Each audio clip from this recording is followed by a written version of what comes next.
Hey guys, happy Monday. Thank you so much for joining me today. Today we are going to talk about raising healthy and natural children in a toxic world. So this is something that really rings close to my heart. It is the reason why I show up every single day to educate y'all on all of this, okay?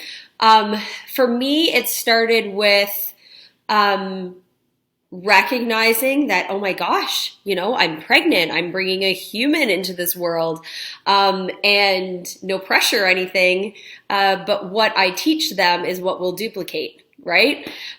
So when I first started going natural, I guess, it was just for me and my hubby and my kiddos and it was like the four walls, right? But then I realized, oh my gosh, all of these, all my kids, and then they're going to go out into this world and all these other kids are going to have an impact on them, right? So I'm like, I got to teach all them too. This is going to be great. So raising healthy, natural kids is something that I'm very, very passionate about. I feel like it's really up to us, right? It's up to us, regardless of even whether you have kids or not, you have an impact on even someone else's kids. Like my circle of people, my kids are watching them, right? Which is why I'm very careful on my circle of people, right? My kids are learning from everyone. They're little sponges, right? So you are having an impact somewhere, shape, or form, right? And there's so many different levels of toxicity that exist in our current culture, okay?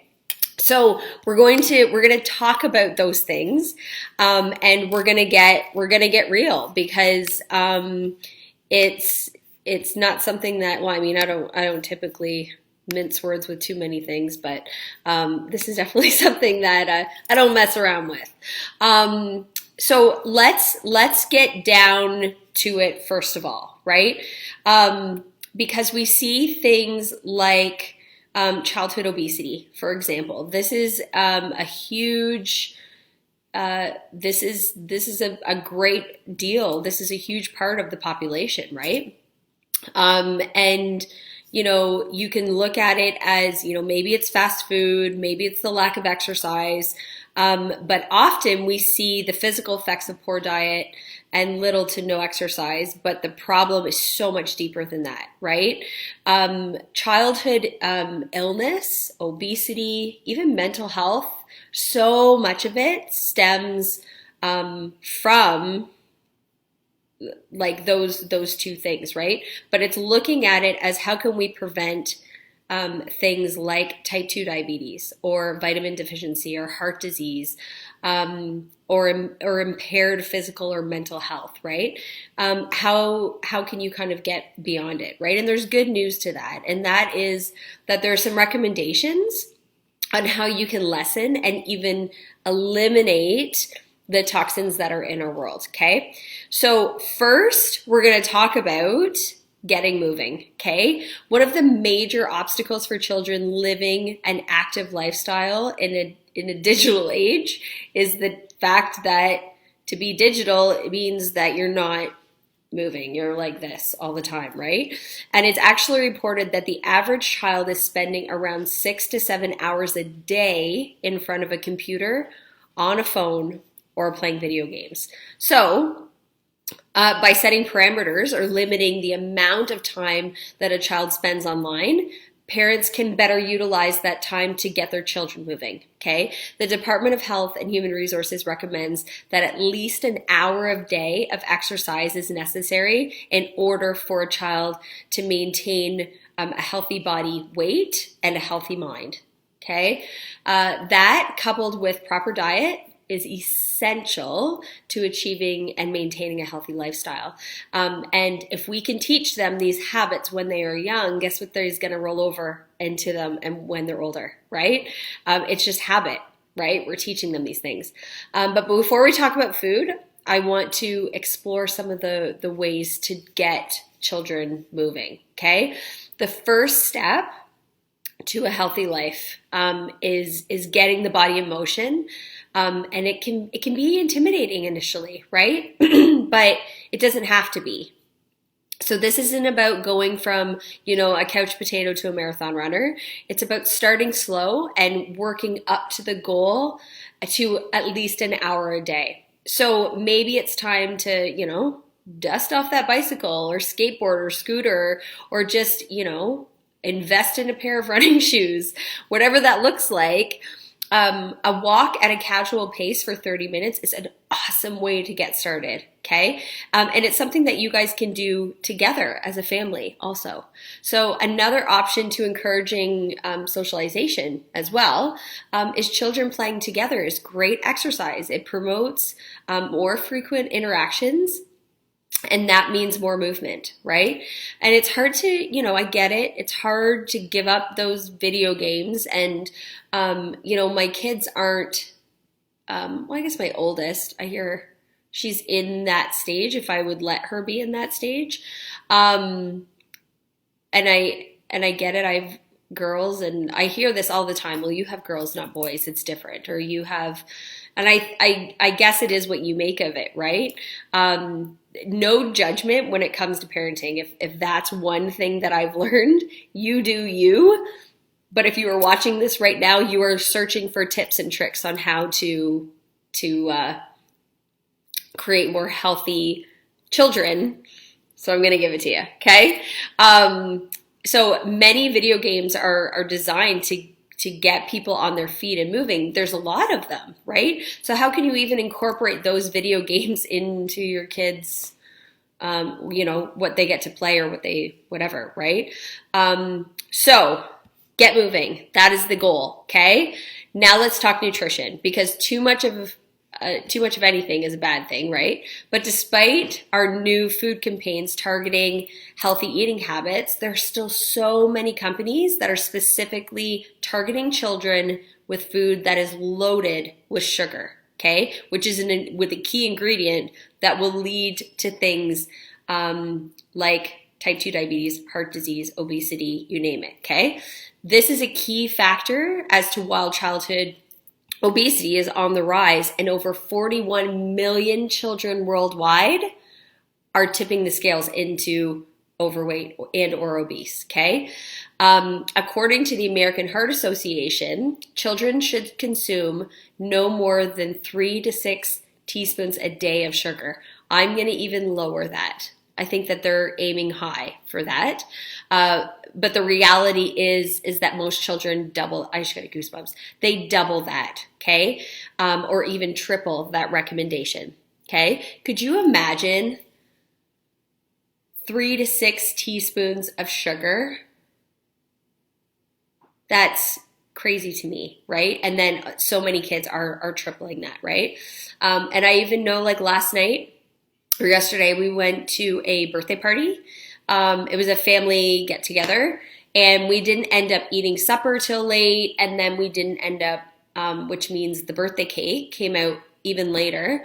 And it was a school night, right? So I got to be the bad guy and say to my kids, okay, girls, we're going home. We're going to sing happy birthday, and we're going to take a piece of cake home, right? And it was just setting up those boundaries and saying, it's not, and of course it was epic meltdown city, right? But it was, that it was an ice cream cake. My kids don't eat dairy and or a lot of sugar. So their bodies already aren't used to eating that, right? So in the one-off time when they do have it, I'm not going to do it literally 30 minutes before bed, right? So it's kind of, and this is where I justify that I'm okay being the bad guy when I know that I'm teaching them a habit, right? And hopefully next time, because it's not a matter of if that happens again, it's a matter of when that happens again, they may think a little bit differently, right? So just even paying attention to all of those things, right? Like even a standard can of pop or soda has around 35 grams or 7 teaspoons of sugar, right? So if the recommendation is 3 to 6, you just overdid it with 1 can of pop. So it's so easy how quickly a child can end up over consuming the recommended daily limit, right? And it's important to consider as we move on to discuss other healthier alternatives, okay? Unfortunately, sugar and lack of exercise are not the only culprits when it comes to childhood obesity. And heart disease and type 2 diabetes. Trans fat found in many processed foods is directly linked to these as well. So to best understand trans fat, it's important to define the difference between real and processed foods. And a lot of people think that they understand what this is when really we don't, okay? Real food exists in its natural state, okay? Plain and simple. Or it may be have been mechanically processed without other chemical ingredients, right? But if you just think it comes from the ground, it grows on a tree, these are your real foods. Anything in a box, anything in a can, unless you canned it yourself and you know exactly what's in it, it's processed, okay? So think fruit or something canned without added ingredients, that's still real food, okay? Processed foods are processed with refined or artificial ingredients to chemically alter the state of the food. Think chicken nuggets with this one, okay? Our food industry has made us think that even if it's chicken, that it's good for us, right? We are not designed as humans to consume half of what's on the food guide, aka as much meat as we eat, because we think that's the only way we can get protein, or dairy, right? And so many of the health issues that people come to me with can be treated just by getting rid of some of those things, like not eating as much meat, and paying attention to where your meat's coming from, and dairy, okay? Real foods exist in their natural state, okay? A chicken nugget is not natural at all. Trans fats occur naturally in meat and dairy, but artificial trans fats, which is what we're talking about, is made with vegetable and other oils to create a specific flavor or texture in the processed food, okay? So cutting out artery clogging trans fats is really important in creating balance in your overall health, okay? And the first step to cutting them out is to start looking at those ingredient lists on products before buying them. So maybe you're wondering what options you have to cut out processed food. Our goal with this class is to answer that exact question, okay? We're now going to jump into the awesome part of class where we talk about what is optimal, okay? Making changes in our diet is easier said than done sometimes, right? But sure, there's some easy steps to start implementing some healthier options into your daily routines. First of all, so many of the processed foods we consume are in snacks, okay? So making healthier snack options alone will eliminate much of the bad sugars and trans fats that are consumed in such high quantities today. So one step is to go through your pantry and have a look at the ingredients list and get the processed foods out of the house. Just work their way out. And I watched a really good documentary. I'm thinking of starting a documentary like book club on here. Stay tuned. Because I'm watching some really good ones lately on Netflix. I'm trying to think of which one it was now. I'm watching What the Health right now. That's an eye opener. The Magic Pill, I feel like it was called The Magic Pill. But it's all about how they have like a certain series of people that they completely changed their health strictly with nutrition and just got them off, like kids that had crazy, whether it was physical health issues or things that were impacting them mentally, but getting rid of things like, chicken nuggets and fishy crackers and, that's all they were living off of, and giving them real foods, and it was like a night and day. So changes like that will go a long way, right? And it's a lot easier when you can make it like a family affair, right? The most important thing is to remember that when dealing with anything with our children, that it's making that shift from eating a diet that's low in nutrition to a healthy diet. But it's no easy task necessarily, right? But we need to lead by example at the same time. So one thing to consider is getting the whole family on board to make the dietary shift. So it's beneficial for all. It's positive reinforcement, and it's crucial if you want this to actually be sustainable and successful.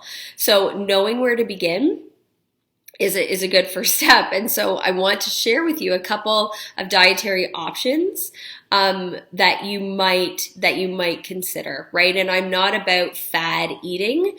I'm about acknowledging what's best for your body, but they all stem around whole foods, right? And there's a lot of different diets out there, like paleo, for example. Paleo is the belief that people should only be eating foods of one of the, kind of the hunter-gatherer ancestors, right? Or foods that existed before processing came into play in the 1940s, okay? So paleo, for example, is you eat your proteins, right? Lean meats, fruits, vegetables, nuts, seeds, healthy oils like avocado, coconut, walnut, flaxseed. But on paleo, you're not having things like grains, which they're so refined now that our bodies don't recognize them, which is why we're having gluten issues and all of these sorts of things. Not having things like refined vegetable oils, potatoes, legumes, which I don't necessarily agree with those ones. Refined sugar and dairy and processed foods and salt are at the top of the list, right? So that's where I do align with that one, and I see the benefit, right? And I think it's just from now that I'm helping so many people get healthier, it so comes down to nutrition, right? And the second I can help people cut out things like sugar, dairy, salt, and wheat, like dirty carbs, night and day switch every single time. Then there's also things like I love this philosophy too. You can do like a Whole30. So the Whole30, it's another option. And it really says that you give yourself 30 days to eat healthy. And in those 30 days, you are ultimately jump starting new eating patterns, new habits. And the power is in the habits that you can form, right? Food guidelines are pretty similar to paleo-ish.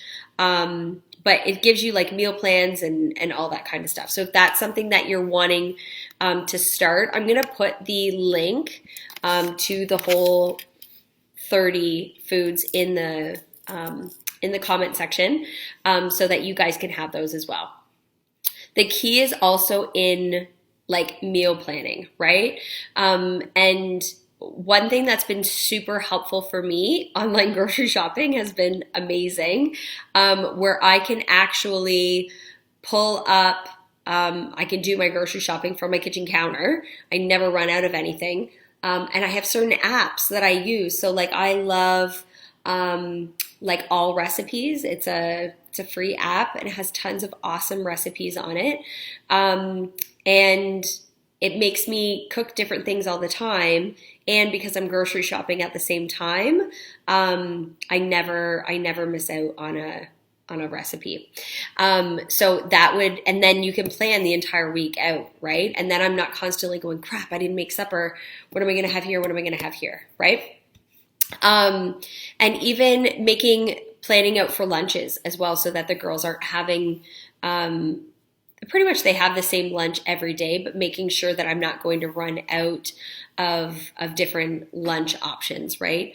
And just switching it up for them, like even that main course, so that they are actually eating it. And even so, setting healthy habits around lunches, and then even making dinner time like a sit down family time, right? Like that's big in our house to make sure that we're doing that consistently, right? Talking about the different events of the day, eating together. And again, my little sponges are watching me, right? And they're watching what I'm consuming and the fact that I'm consuming what they're consuming. Finally recognizing too, like we had kind of gotten to a bad habit in our house where, and it stemmed from, and I remember when I was potty training them, they got into the, like, we were reward system crazy, right? But we were rewarding with like jubes or Skittles or whatever, right? And then you get into, okay, eat your supper, and you can have something out of we called it the treat bin, but it was just random little candies, right? And I know that that stemmed from getting them to do all of their things. But then all of a sudden, Dave and I looked at each other. This is about a few months ago. And we were like, how did we get into the habit of having dessert every night? Like, this isn't, how did that even happen? So we worked really, like, we worked kind of through it, and we were like, okay, we get where it came from. Well, now, okay, they're potty trained. They know that they're expected to eat their supper, so we don't need to bribe them with that. All those things you swore you would never do as a parent, and then you totally do them. And then, how are we going to get away from it, right? So we then moved to, so Friday nights we have family night, whether it's a movie or we have a campfire or play games or whatever, right? So then we were like, okay, we're moving away from every night, and we'll do something special on Friday nights, right? And so now that's what we do. So it takes us forever to go through, like, when Halloween comes, we have the Switch Witch comes. I'll document that in November. And the same with Christmas. Like, the girls don't get a lot of that stuff because people understand the culture within our house, right? So they're not, they just don't get that stuff, like, attached to their gifts or whatever, right? But the more you can plan ahead, the better off, right? So I do my meal planning a week in advance, and it's never a guessing game on what I'm going to have, right? It's as much as you can be prepared, then you're more likely to make the healthier options. And it's really important when you're trying to change bad eating habits, especially to be prepared with those snack cravings. Okay. So without something ready for whether it's after school or after exercise cravings, it's easy to fall back into packaged, easy habits. Okay. So I'm going to post some recipes for some awesome, homemade apple chips, gummy orange slices, vanilla pumpkin seeds, cashew butter balls, and we call it fruit leather, but it's ultimately like healthy, what was it called as a kid? Fruit by the foot or fruit roll-ups yes. But we're going to teach you how to make healthy stuff. But taking a time out, right? And really talking with your child, about healthy decisions, right? And it's such an essential step to making changes in some of the habits that you guys have, that we've all developed as humans, right? Surrounded by all of these chemicals and toxins, whether they're in our food or in our cleaning products, or whether we're relying on pharmaceuticals. So according to the Eat Right Academy of Nutrition, there's an open dialogue it's really great to have this conversation, and it walks you actually through the conversation as well. But talking to your child about even like a healthy weight and the effects that it will have on them will absolutely change the way they feel and change the way they look at others too, like dropping that comparison, right? Really getting them to feel comfortable in their own bodies and their own skin. There's also lots of doctors and nutritionists who specialize in children's health, right? So this is always a nice option as well. But under no circumstances should a child be, blamed for their weight. The family support is crucial, right? And really helping them to undo those learned habits and get into some good habits. When we eliminate processed foods from our diet, it takes the body some time to adjust, right? And our bodies have to eliminate the toxins that are built up and caused by those added sugars that were put in over and over and over again, right? And if you've ever known someone to give up pop, you've watched the withdrawal 100%. According to the Food Addiction Research Education, or FAIR, those cutting processed foods from their diet may experience temporary uneasiness in the form of headaches, anxiety, anger, sadness, depression. That's crazy, right? That this is how much crap is in our food, that those are the side effects that we're getting from not eating them. That's insane to me. These symptoms are short-lived, though, and you just got to keep telling yourself. And again, if you've ever, whether you're giving up smoking or alcohol or pop or whatever, right? The symptoms can last, anywhere from a few days to a few weeks. So just be prepared, right? And your body has to detox in order to get it all out. And that's, once you get rid of it, though, you will feel so much better.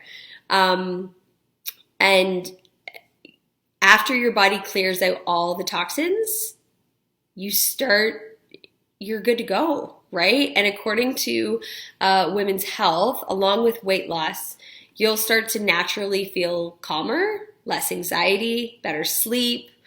If you're prone to things like headaches, you're going to get some relief from those, right? Eating clean will also boost your immune system significantly, okay? So if you are someone that gets sick a lot, or your child gets sick a lot, check their nutrition, okay?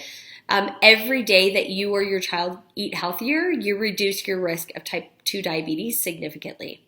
So there's some really awesome resources out there, but what I want you guys to do most of all is once you get to that point where you've cleaned out your cupboard, you've detoxed, I want you to celebrate the crap out of yourselves, okay? Don't forget to check that this is a journey, right? And you need to celebrate all those successes along the way, because what you're embarking on is not easy, right? Food addiction is real, right? But breaking those habits is not necessary. It's not easy at all, but it's so worth it once you do. Okay, you decide how often you want to kind of like check your schedule, do those things, but I suggest you do like a check on how you're progressing, like every week, right? And celebrate every single time, okay? And once you got this down, you're off, right? And you will thrive in your body, okay? And you will find that you have less health issues.